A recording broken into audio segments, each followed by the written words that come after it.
getting into the first segment of the day. We're going to be starting with Russell Wilson to the Steelers and that move on its own, as well as sort of the other effects it will have on the quarterback offseason market.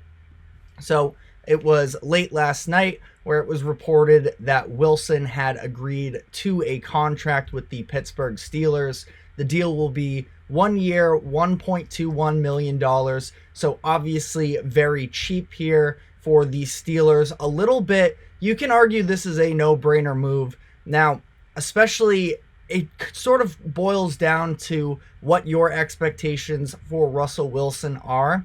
I don't think he would be the best backup quarterback necessarily in the league next year, but he has a very real chance to take the starting job from Kenny Pickett, who has been a little bit underwhelming with the Steelers through his first 2 seasons, and potentially set himself up, Wilson that is, for a rejuvenation after a couple of very disappointing seasons there in Denver.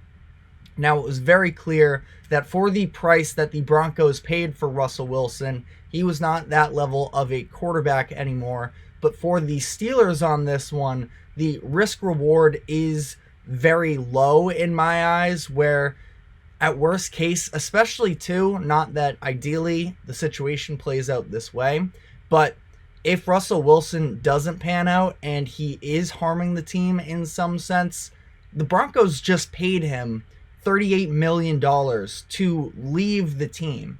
So in terms of PR-wise and the backlash that they would get, it's pretty much non-existent. Now, that's only if things devolve to such a place where Russell Wilson is basically unplayable and him being on the roster is harming them. But chances are that's not the way that this is all going to play out. And he comes into this Steelers situation. Price clearly was not a factor for him, probably somewhat in a ways to hurt the Denver Broncos after all of the craziness that went on and some of the toxicity that took place between Sean Payton and him late last season, where he was owed $39 million from the Broncos regardless of what he did this upcoming season. And what he signs for was just going to come out of what the Broncos have to pay him. So ultimately, he signs a $1.2 million deal. That means the Broncos' price is going to drop a little bit to just under $38 million, but still having them to be in this tough situation where their roster is not going to be where ideally they need to be. We already saw them cut ties with receiver Jerry Jeudy this past weekend in an attempt to save some money. So the Broncos are in a really tough spot. And it's interesting specifically to me how early Russell Wilson decided to get this contract agreement done, because for a lot of the teams, a lot of the buzz that was going around is the fact that Russell Wilson could have been a backup option for teams that are pursuing Kirk Cousins, and he would have been a very cheap option coming off of that. As we saw, he was willing to take such an undervalued, you could say, contract. And for a team that maybe doesn't want to pay Kirk Cousins the money he's going to get this offseason, Wilson could have been a nice veteran option in replace of that. But Wilson sort of took the power into his own hands here, where he said, I want to have first control of wherever I end up here. And he signs ahead of even free agency is fully open. And I think that this is a nice landing spot for him. I sort of doubt that the Steelers have already guaranteed him the starting quarterback job over Pickett, but I also think that it's no secret we see that Kenny Pickett has not been a very productive player over the course of the first 2 seasons there in Pittsburgh. This is a Steelers organization that's been really handicapped by the level of quarterback play, even dating back to the final years of Ben Roethlisberger's career. He was clearly not at an elite level, and they were sort of limping their way into these avoiding losing seasons as Mike Tomlin always does, but really weren't all that threatening because of the lack of firepower on offense. Now, is Russell Wilson going to be the one that elevates them? That's still definitely up for debate. That is, again, even if he does win the starting job, because it was just at the Combine a few weeks ago where Steelers GM Omar Khan said that he was on record saying he had full faith in Kenny Pickett going forward. Now, this can still be the case and potentially find some sort of way where he takes a back seat for a season and comes back on the other side. I don't think that this Russell Wilson to Pittsburgh is necessarily a long-term solution, but all things are really on the table right now.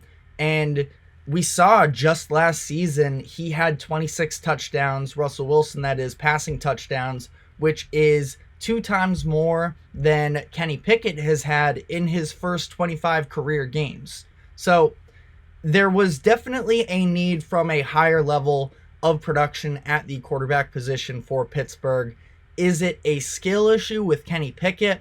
Was it the rest of the offense, specifically the play calling from Matt Canada, that was holding him back?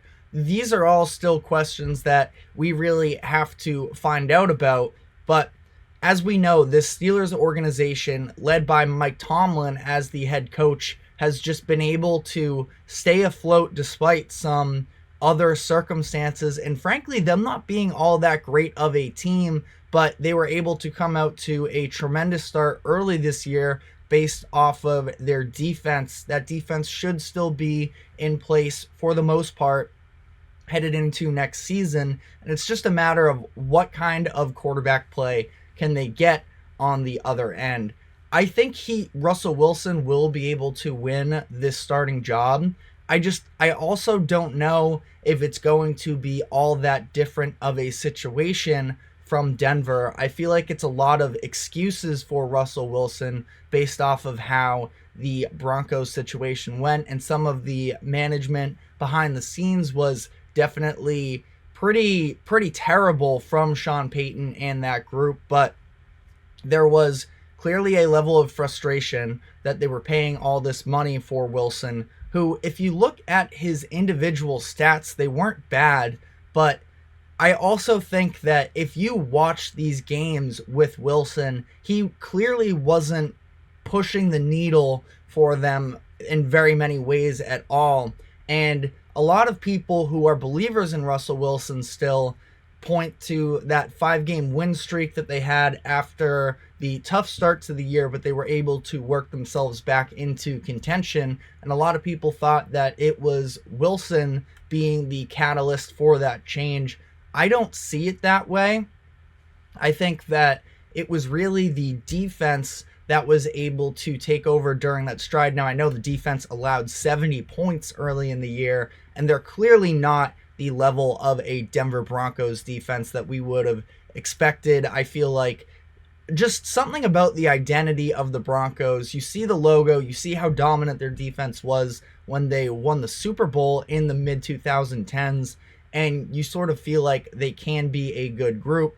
They were not for a lot of last year, but they were able to, during that winning stretch, really carry the Broncos, where in that 5-game win streak, they turned opponents over 16 times. So that is more than 3 turnovers per game. And realistically, it is very hard to lose games when that is the case. And yet, they were still walking a fine line even during this stretch where 3 out of the 5 games were decided by 2 points or fewer. Russell Wilson threw for over 200 yards in just one of those 5 games. So credit to Russ, where he wasn't turning the ball over. He wasn't the problem with that Broncos team. It was just 3 turnovers in that stretch as a whole. But I also just don't think that he does all that much to elevate the team's success as a whole. And he had a couple nice fourth quarters in that stretch as well.